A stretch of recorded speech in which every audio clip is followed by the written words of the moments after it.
Welcome to 100 Yards of Football today. Today, our video is on a very special NFL player that played at Louisiana Tech. His name is Terry Bradshaw. So if you like the video today, please come in and share it. We'll surely appreciate it here on 100 Yards Football. Special thanks to my producer, Mr. Logan Landers, for making it happen today. Terry Bradshaw, what more can you say? Super football player that won 4 Super Bowls in the 70s. And a guy that really goes, I want to say, unnoticed. See, there's something about being a special football player at the quarterback position. I'm going to read something here about Terry Bradshaw.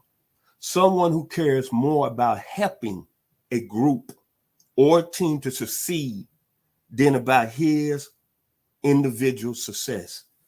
Well, doing my research on Terry Bradshaw over the last few days, it's been somewhat kind of surprising at how much this young man was a team player and what he went through as being the quarterback for the Pittsburgh Steelers. And that's why when you see greatness, 4 Super Bowls in 6 years and playing on one of the greatest football teams and going through the greatest dynasty era in the 70s, you got to give Terry Bradshaw his flowers.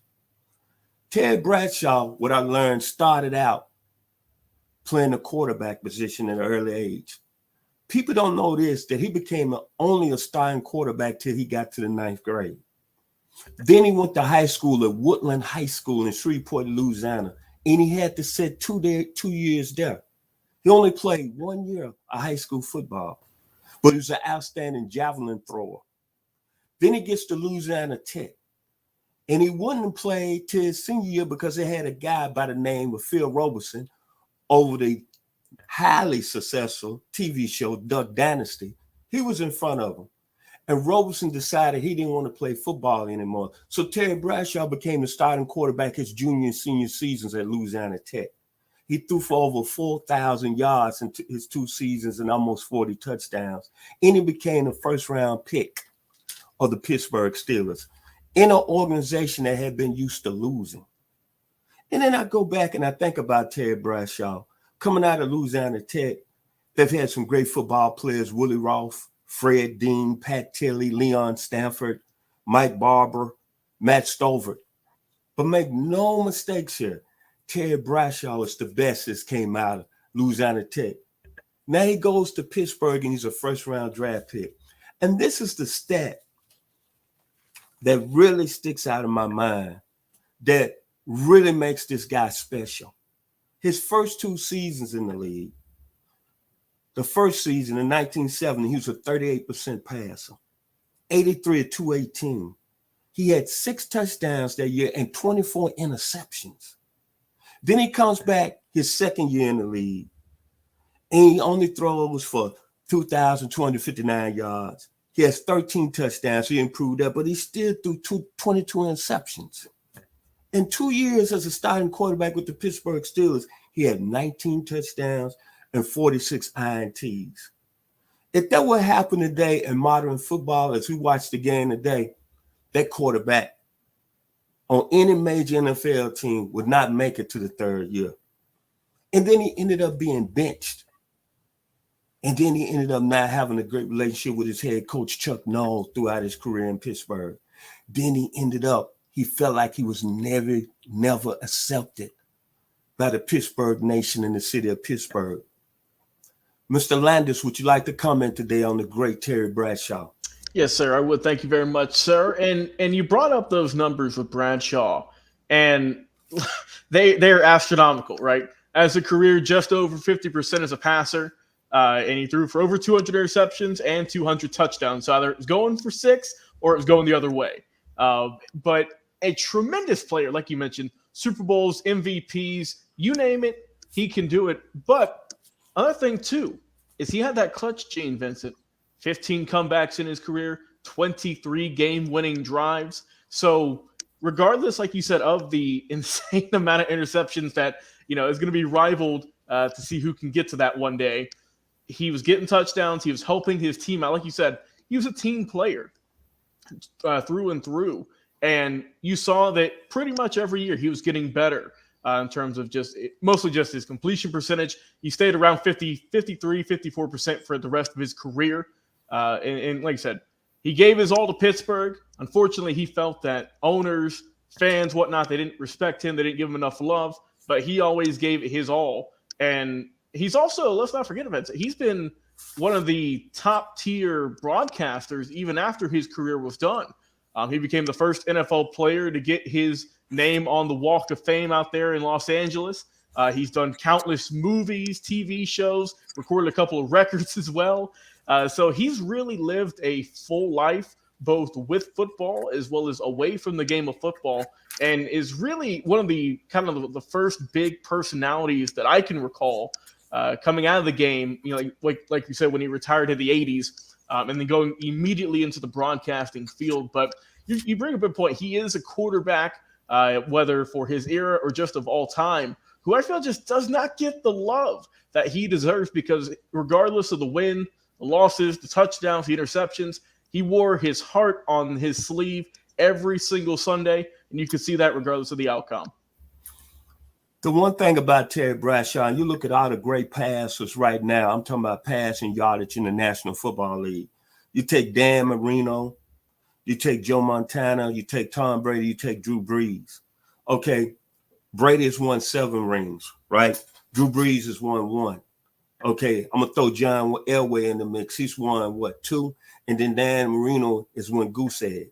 But when you look at Bradshaw, it's so much not about the statistics. It's about being there when you have to be strong and your team has got to believe in you.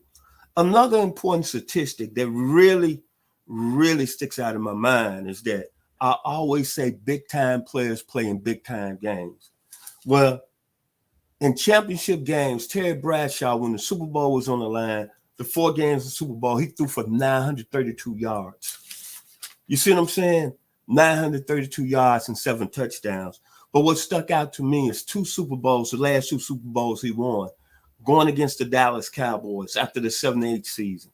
And coming into that week, he was taking a little flack from the media, and also a play on the opposite side of the ball as playing for the Cowboys. Thomas Henderson called him he was so dumb. He said Terry Bradshaw couldn't spell cat if you gave him the C and A.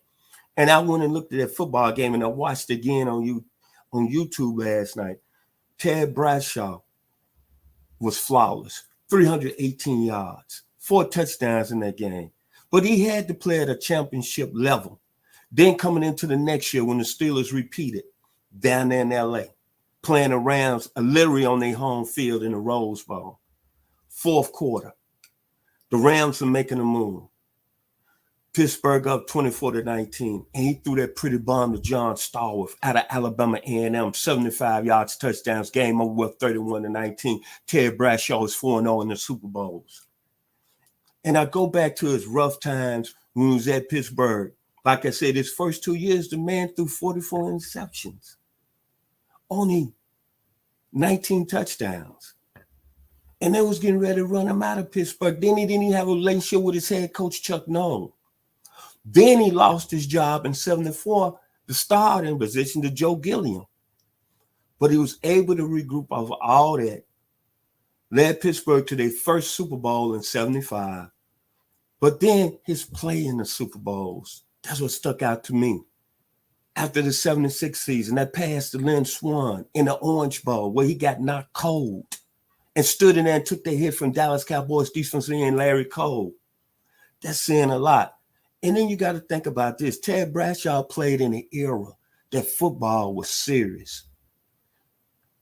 The young man, Joe Turkey Jones, defensive end in Cleveland Browns. Go back today, all you fans out there in 100 yards football, go back and how he took Terry Bradshaw and slammed him on his head.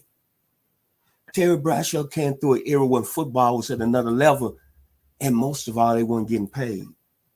But he was a gentleman that went through all that, and he still became a team player.